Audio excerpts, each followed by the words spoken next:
How to add WhatsApp group admin. Hi everyone, welcome back to our channel. This is Rose and I'll guide you to add WhatsApp group admin. Without further ado, let's get started. Launch WhatsApp. Now navigate to a group chat where you want to add WhatsApp group admin. Proceed by tapping on the group info at top left. Make sure you are the admin of this particular group in order to add WhatsApp group admin. Scroll down. Here you can see the members listed here. Simply look for the member to whom you want to make group admin of.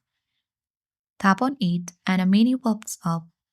Here you can see make group admin option. Select that. And now this member has already been added as a WhatsApp group admin. You can remove them at any time as a group admin. I hope this guide was helpful. If it was, don't forget to like, share and comment.